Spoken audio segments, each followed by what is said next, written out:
No mês passado, um vídeo que viralizou em questão de instantes mostrava o CEO da agência de viagens digital Urbi xingando e expondo dados de um cliente que fez uma reclamação.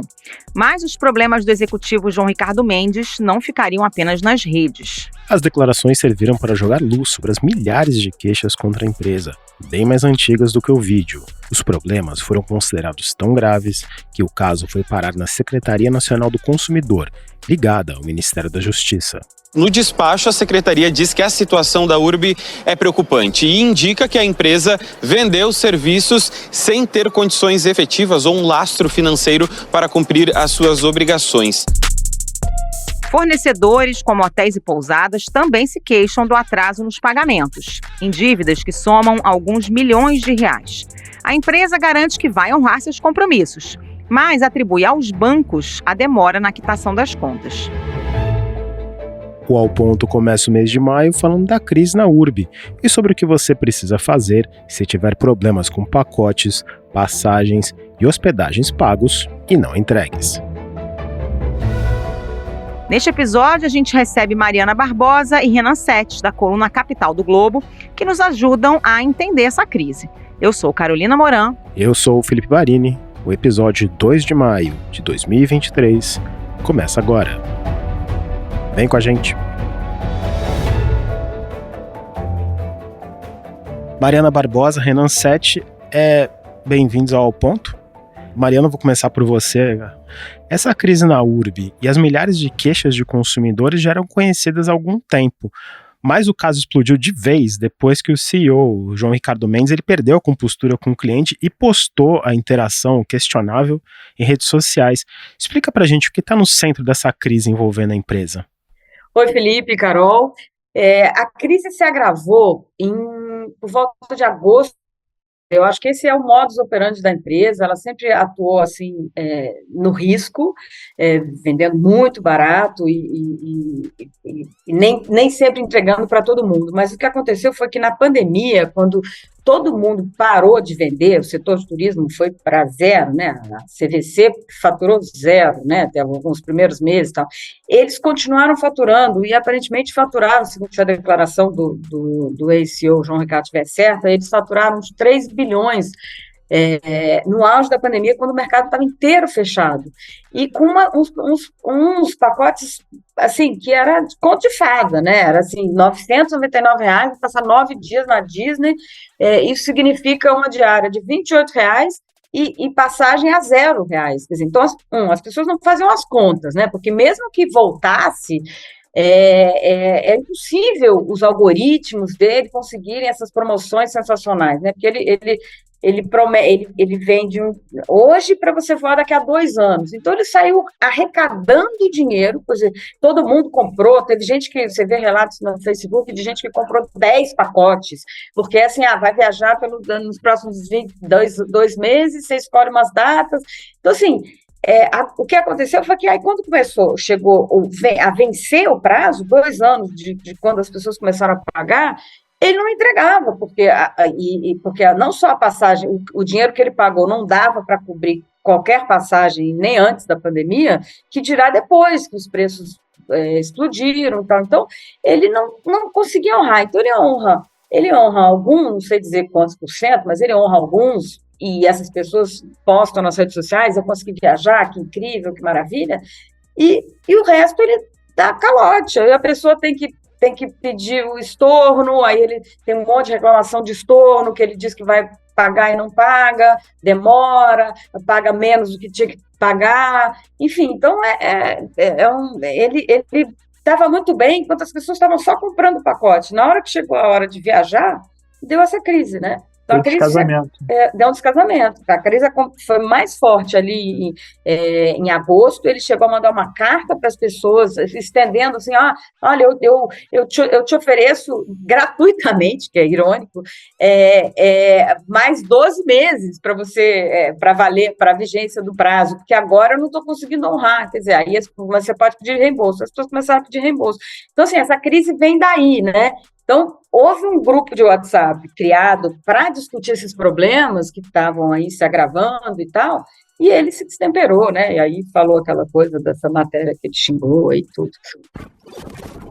Em meio à onda de reclamações, neste fim de semana, o fundador da URB publicou um vídeo numa rede social em que discute e divulga dados pessoais de um cliente. Ai, campeão, parabéns. Agora você não vai ter dinheiro para viajar para lugar nenhum. E Felipe e Mariana, eu também acho interessante a gente comentar um pouco aqui, né? Como a aposta da URB naquele momento da pandemia é de alto risco e tentar meio que imaginar o que eles estavam pensando, né? Eles venderam mais de 3 bilhões no auge da pandemia, como a Mariana falou.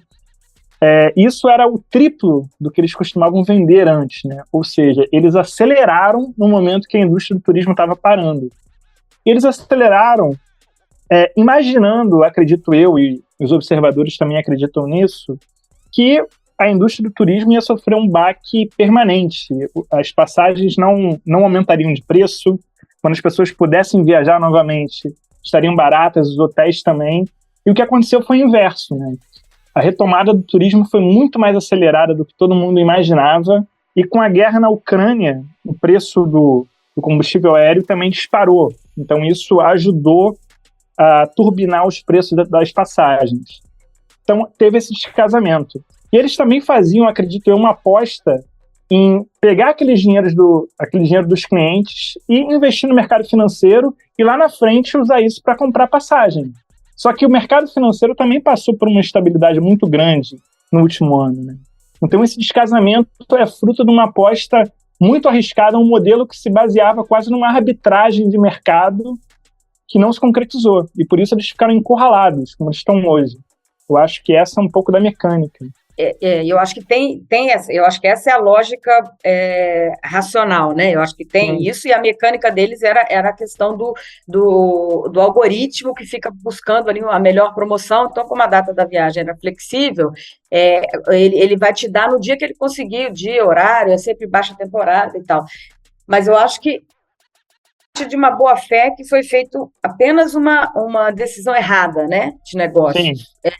Uma aposta errada, né? Que até, enfim, acontece nas melhores empresas. A BRF fez a Sadia, né? Que depois virou BR, fez a aposta errada, enfim. Então, uma coisa é uma aposta errada, né? Outra coisa é um modus operandi que a gente, enfim, acho que o Senacom, o Ministério Público vai precisar investigar, parece que, assim, já tinha uma coisa que já era para não dar certo, né? Quer dizer, já tinha uma má fé desde o princípio. Já tinha uma má fé contando que um X de pessoas não vão viajar, mas talvez o percentual de pessoas de passagens que eles honrassem fosse muito maior do que o que eles estão honrando agora. Quer dizer, então eles já, o business já foi feito para não honrar para todo mundo. Algumas pessoas vão reclamar, mas só daqui a 2 anos, então eu devolvo o dinheiro sem juros, então tá tudo bem. Ele ganha dinheiro, né? Quando ele devolve sem juros, ele ganha dinheiro. Ele ganha dinheiro. Então, ele vai honrar um pedaço. O que eu acho que aconteceu é que agora ele está honrando muito menos. Porque agora, assim, tem um exemplo, tem um caso de um passageiro que foi para Cuba por R$2.000. 2 pessoas com hotel e tal. Aí, no bilhete, está lá quanto que a empresa pagou para a companhia aérea. Um dos bilhetes custou R$5.400. Então, assim, ele paga muito mais na hora de honrar esses pacotes, ele paga muito mais do que a pessoa pagou. Então, ele não vai pagar para todo mundo. Só que aí o business depende de ficar entrando, tem que sempre entrar, sempre entrar. Mas quando ele perde a credibilidade, porque ele surtou, porque ele surta, aí as pessoas começam a fazer, o que eu vou comprar? Imagina que a venda dele despencou, e ele usa o dinheiro que entra hoje para pagar o pacote que ele vendeu há 2 anos, né?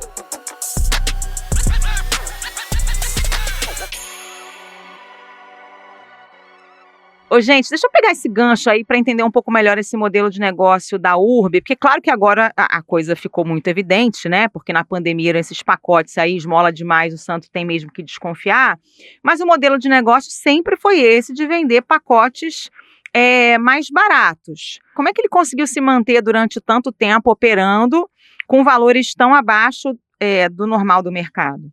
Olha, essa é a avaliação essa é a análise que se faz de um modelo desse, porque, assim, como eu falei, aquele pacote de Disney a 999, ele nem antes da pandemia ele conseguia honrar, porque senão não existe ninguém numa diária de $28 e passagem a zero. Ninguém vai para Disney, ninguém vende, nenhuma agência vende passagem a custo zero, e fora tarifas, etc. Então, assim, o que ele só conseguiu se manter durante tanto tempo, eu acho que era porque o percentual de gente que viajava, como eu falei, era maior. E outro, ele passou a pandemia sem entregar. Então, para as pessoas que ele vendeu antes, ele não precisou entregar, porque na pandemia ficou tudo parado, né? Então, assim, e foi na pandemia que ele captou mais, ele botou a máquina para captar com umas coisas assim, essa agressividade. Eu não sei dizer qual era o valor dos pacotes antes da pandemia, se era tão agressivo assim como esse de 99, mas... acho que não, assim, que eu me lembre, não. Já era mais barato, mas não era desse jeito, né? Houve um ponto de inflexão ali na pandemia. Eles até em entrevistas durante a pandemia, eles falaram isso, que eles deliberadamente resolveram entrar de cabeça com esse modelo de data flexível, período flexível e preço muito agressivo, né? Foi ali na pandemia que isso mudou de patamar.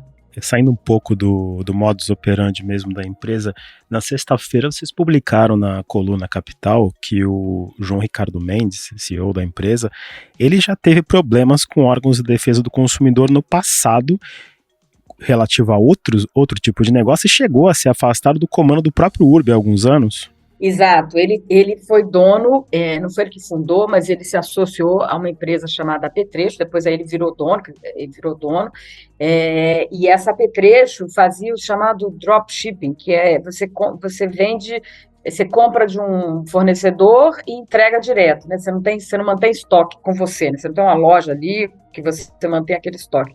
E ele pagava a prazo para os fornecedores para comprar a mercadoria, o iPad, mas depois ele não entregava ou não pagava. Então, teve inúmeras reclamações na época. O Ministério Público entrou com investigação, ele entrou numa lista de sites não confiáveis. Naquela época tinha muito essas listas, né? Então, assim, ele não entregava os produtos. Então, tem milhões agora, para você ter um business que você não entrega, você tem que entregar algum, né? Você entrega um pedaço e um outro você não entrega. Então, assim, mas ele deu calote em um monte de gente. Depois que eu publiquei a matéria, outras pessoas me entraram em contato para dizer, eu estou com 1 milhão a receber deles, enfim. Então, esse foi um modus operandi lá atrás. Depois, quando ele teve uma época que ele estava com as duas empresas, mas eles tocavam ainda mais o Apetrecho no início, quando o Hotel Urbano ainda estava ali começando e tal, quer dizer, tocava, mas tinha gente que tocava para eles ficavam focados aí. Quando fechou a Apetrecho, entraram de cabeça e foram vendendo para os fundos. Os fundos entraram nos fundos enormes, gringos. Nesse tempo nem tinha tanto venture capital aqui no Brasil. Eles venderam uma fatia grande da empresa e, no final das contas, os fundos compraram a empresa. E o que eu soube é e afastaram eles não podiam nem pisar na empresa. Eu soube que eles não gostaram do que viram lá dentro, enfim, e resolveram sair do Brasil, assim. Foram embora, entregaram. Quando aparece notícia de que os irmãos recompram o Hotel Urbano, eles levaram a empresa de volta porque os fundos quiseram sair, porque viram que aquele business estava esquisito, entendeu?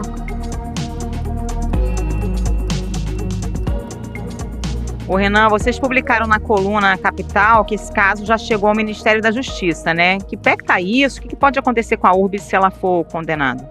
Então, Carol, pois é, a Secretaria Nacional do Consumidor, né, a Senacom, que é um órgão vinculado, né, ao Ministério da Justiça, abriu um processo, né, finalmente, contra a Urbi, depois de uma série de matérias publicadas pelo Globo e por outros veículos, né, e se segue a um processo que havia sido iniciado já no ano passado, de cobrança de explicação da Secretaria para a Urbi. Quando os primeiros problemas começaram a surgir, clientes começaram a reclamar, a Secretaria fez uma manifestação pedindo esclarecimentos da Urbi, e aquilo meio que não deu em nada. E agora, com as novas revelações, o Ministério abriu um processo formal que pode ter como consequência uma multa de até 13 milhões de reais contra a empresa e, eventualmente, até a proibição da empresa atuar, né? No site consumidor.gov.br, que é do Ministério da Justiça, no ano passado foram mais de 12 mil reclamações contra a URB, uma agência virtual de viagens. Este ano, nos 3 primeiros meses, quase 8 mil. Em outra plataforma que reúne reclamações, são quase 30 mil queixas contra a empresa só nos últimos 6 meses. Por enquanto, até onde a gente sabe, esse processo está ainda nos trâmites iniciais, dando prazo para a URB se manifestar. A URB já se manifestou à imprensa, dizendo que vai esclarecer o que for preciso com o órgão do Ministério da Justiça, mas, por enquanto, a gente ainda não sabe exatamente qual vai ser o desdobramento disso.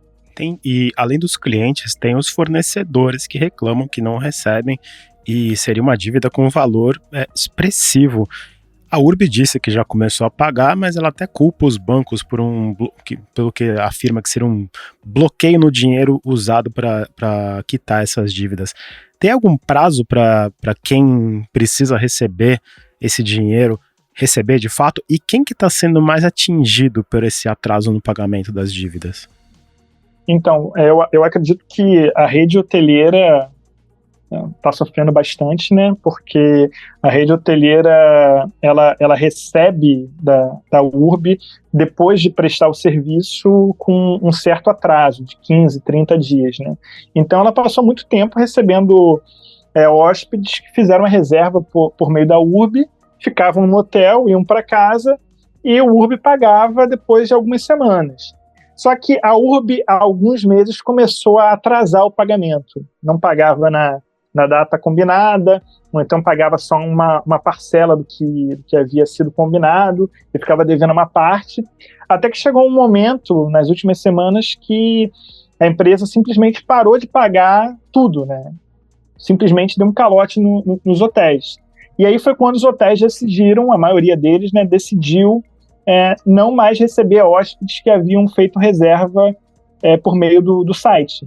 Então, a rede hoteleira, acredito eu, é a principal afetada no momento, né? Além dos clientes, obviamente, mas a rede hoteleira que prestou serviço e espera receber pelo serviço que prestou.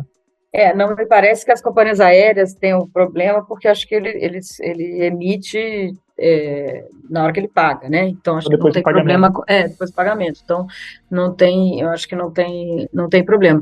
Os bancos, a gente ainda não tem uma dimensão, assim, que os bancos ainda não se manifestaram, mas eu acho que os bancos, esses valores começaram a ser retidos. Na verdade, eu acho que a história que ele conta não é bem assim, né? Assim, porque os bancos injustamente bloquearam. Eu acho que se os bancos estão bloqueando é porque eles estão percebendo que tem um buraco aí mais embaixo, né?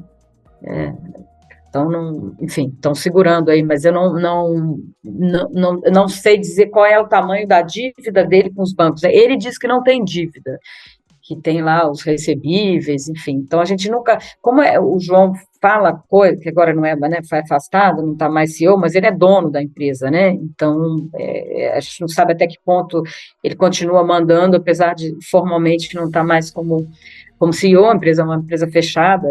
Então, assim, ele fala números, uma hora ele fala uma coisa, depois ele fala outra, então é muito você ter certeza do que é. Ele diz que ele tem 800 milhões a receber, a gente não sabe, né, se esse dinheiro, de fato, é isso mesmo.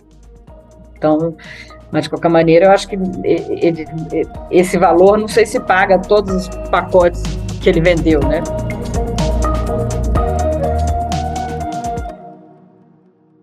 Falaram que não tinha voo, e aí eu resolvi cancelar. Desde então que eu resolvi cancelar no comecinho de janeiro, até hoje eles não me devolveram o meu dinheiro. Agora, gente, o que eles estão falando para os clientes que estão reclamando, que pagaram e não viajaram, ou tem gente que ainda está pagando, não sabe se continua pagando?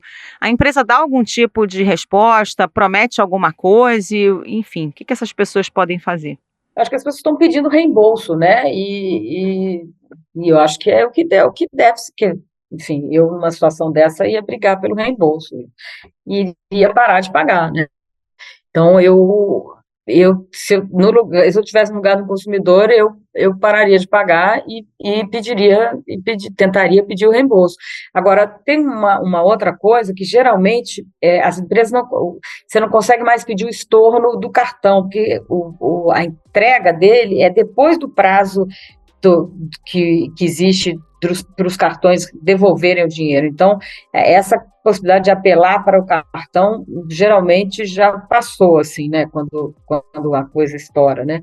Então, eles têm que pedir para a própria empresa e ficar no pé, entrar na justiça. Quem entra na justiça e consegue, geralmente viaja ou recebe pelo menos até aqui, estava conseguindo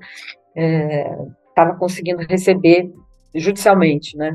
E a empresa, até agora, eles sempre se posicionam no sentido de que vão resolver o problema de todo mundo, de que todo mundo vai viajar.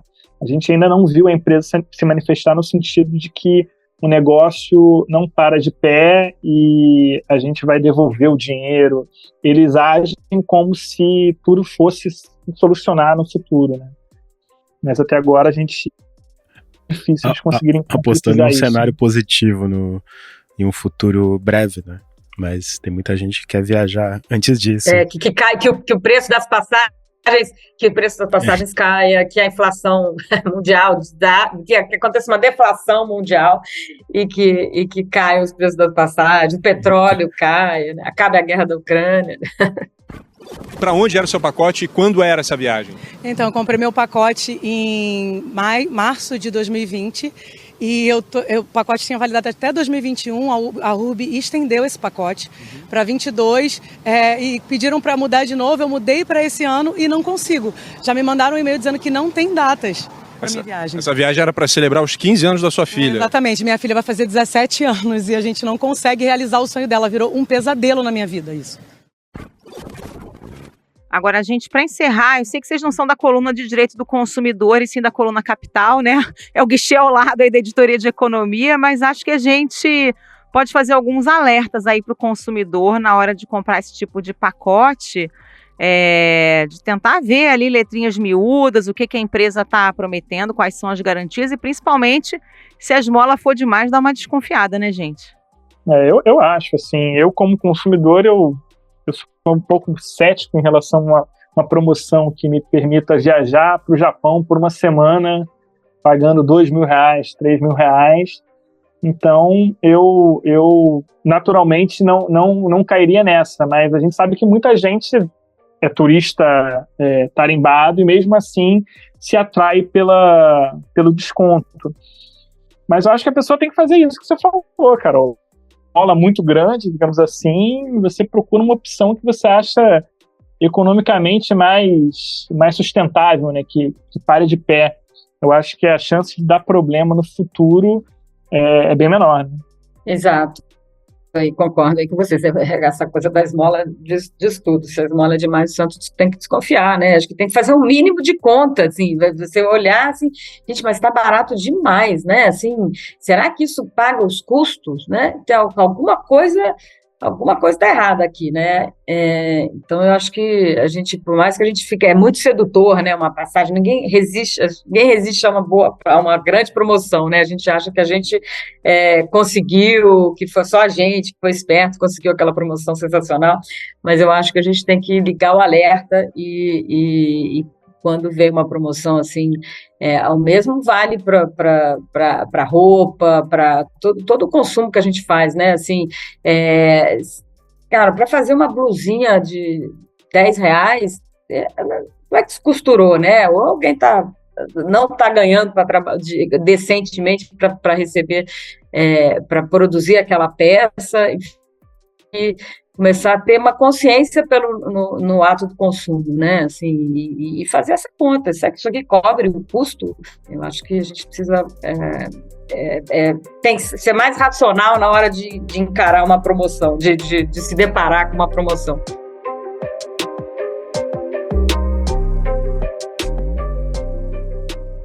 Renan Sete, Mariana Barbosa, obrigada pela participação, bom trabalho para vocês. Muito obrigado. Obrigada, Carol. Obrigada, Felipe. Obrigado, Carol. Obrigado, Felipe.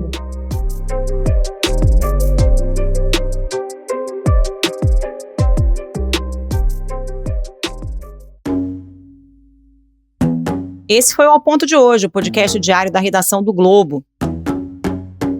Nessa conversa, a gente conta com a participação de toda a equipe do jornal, as mesmas pessoas que levam até você informação e análise de qualidade todos os dias. Quer saber mais? Assine o Globo. Acesse assineoglobo.com.br e confira todas as notícias e reportagens especiais. A edição é de João Guilherme Lacerda. Até mais. Até mais.